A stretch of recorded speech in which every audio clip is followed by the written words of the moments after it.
A Administração Geral Tributária, AGT de Angola, contratou a Platina Line para a gestão de reputação e imagem. Inicialmente, falava-se em mais de 100 milhões de kwanzas. A internet foi abaixo, claro. Mas agora, o Ministério das Finanças veio a público responder.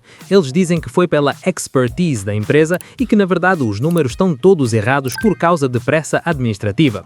Será que esta história cola? O que é que está por trás deste contrato e por que é que até dentro da AGT há funcionários a achar isto tudo muito estranho? Fiquem aí que nos próximos minutos vamos desmontar este texto ponto por ponto.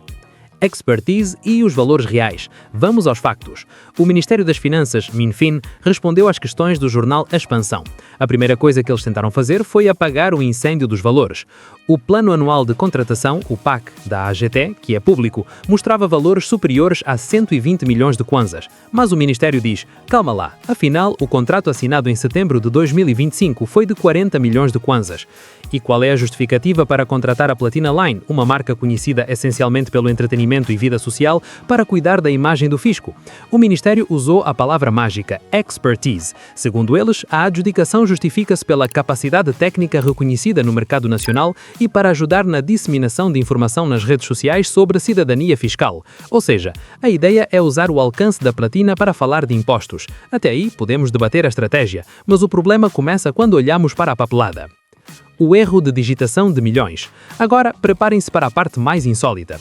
Como é que o documento oficial, o PAC, mostrava mais de 120 milhões se o contrato era de 40? A resposta oficial é: houve uma discrepância. Basicamente, o Ministério diz que a equipa da AGT estava super pressionada com os prazos. Disseram que precisavam publicar o PAC urgentemente para evitar o bloqueio das despesas pelo órgão regulador. E nessa correria, copiaram e colaram ou inseriram dados errados. Uma fonte da própria AGT admitiu ao jornal Expansão que os erros no documento são gigantescos. Para terem noção, o orçamento real da instituição é de cerca de 99 mil milhões de kwanzas, mas devido a estes erros de pressa, o documento que foi entregue soma uma despesa superior a 200 mil milhões. Estamos a falar de um erro de mais do dobro do orçamento. A fonte diz, obviamente não se poderá fazer despesa acima do que temos, mas fica a pergunta, como é que se aprova um documento oficial com uma margem de erro desta magnitude? O mistério da empresa fantasma. Mas a investigação do Expansão foi mais fundo e descobriu algo ainda mais estranho. O Ministério das Finanças diz que assinou o contrato com uma empresa chamada LMI,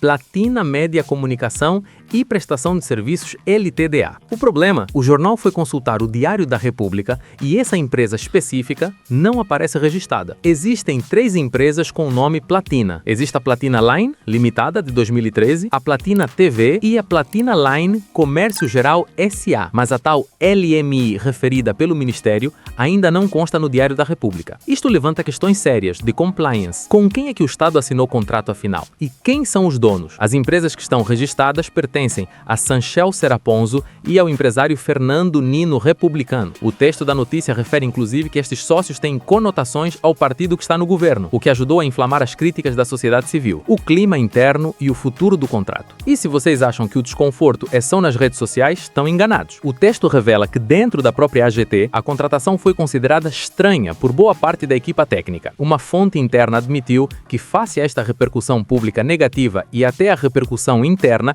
a renovação deste contrato está em risco. Admite-se a descontinuação do serviço. Basicamente querem cancelar ou não renovar para parar o barulho. Mas, e esta é a frase-chave do texto, a mesma fonte diz que esse cancelamento só não vai acontecer se houver alguma ordem superior. Ou seja, tecnicamente e moralmente, a equipa quer recuar, mas politicamente pode ser obrigada a manter. Para fechar o quadro, é importante dizer que a Platina Line não é caso único. O plano anual de contratação da AGT, aquele tal cheio de erros, prevê centenas de milhões de kwanzas para a gestão de redes sociais. Há lá inclusive uma verba de 1.000 milhões de kwanzas destinada a uma agência de comunicação. Portanto, o caso da Platina Line com seus 40 ou 100 milhões pode ser apenas a ponta do iceberg de como o orçamento de comunicação está a ser gerido. Temos um contrato polêmico, justificativas de erros de digitação em documentos orçamentais de Estado, uma empresa com um nome que não bate certo no registro oficial e funcionários públicos desconfortáveis com as ordens que recebem. Agora quero saber a vossa opinião. Vocês aceitam a justificativa de que foi tudo um